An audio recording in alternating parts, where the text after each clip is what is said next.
we're gonna be doing sumo deadlifts. So you have your bar set up. You're gonna walk to it. You're gonna have your legs, your feet placement a little bit over shoulder width apart. You can do a little bit more, but that's perfect. So now you want the bar like in the middle of your foot placement. So your foot's like that, you want the bar like in the middle of it. You want to point your toes towards the plates, so outward. So my toes are pointed, and also have the bar in the middle. You're gonna place your hands shoulder width apart, so they should align with your shoulders. When you're going down, do you see my position? So my spine is neutral. Hand placement, shoulder width apart, toes pointed towards plates, and over shoulder width apart. Now when we're pulling, you want to engage your core and keep your arms right next to you. And imagine there's something in between your armpits that you have to hold. So you have to keep it close to you. And engage your core, pick the weight up with your legs and glutes, not your back. So, ready? See how I keep my arms right next to me? And when you're going up, your hip hinge should be the same as your knee unbending. So when your hips are bent, your knees should be bent. If your hips are unfolding, your knees should be unfolding. It should all be one movement at a time. So see how my hips are bending, my knees are bending at the same time?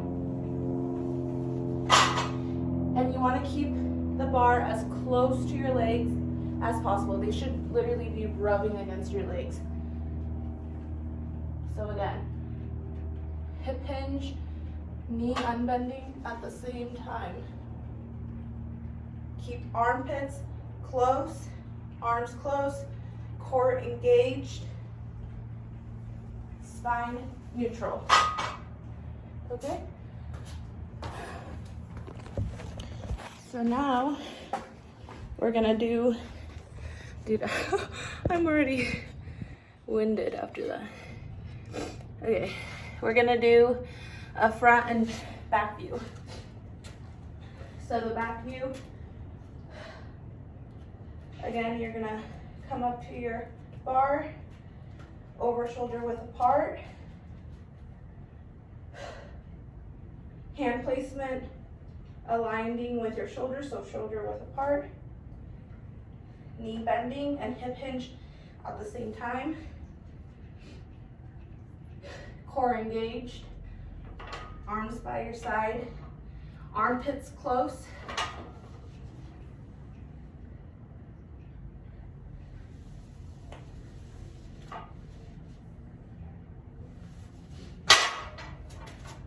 and your armpits don't have to be like clenched, but the point is that you have to keep your arms as close to you as possible the whole time. So doing it again, front view.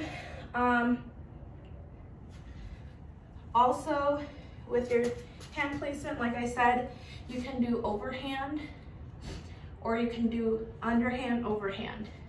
And if you do this placement, you really need to be careful about keeping it balanced. So like, let's say you have 12 reps, I would do 6 reps like this, then 6 reps like this.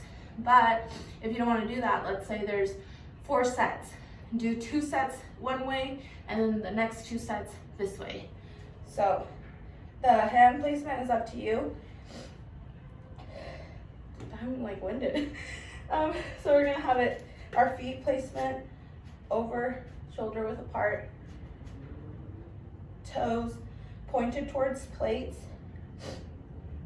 hand placement with your aligning with your shoulders. I like to do underhand, overhand, or the other way, whatever, but I like doing this way. Okay, core engage, arms close to you. And see how that like rubs against my legs? And the knee bending and hip hinge should happen at the same time. Spine neutral. So I did 2, switch.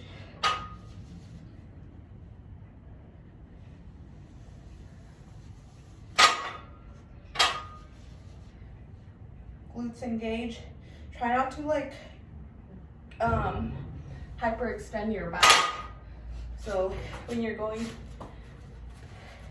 up, spine is neutral. Don't do this. Okay. Okay. Well, that's it, I guess.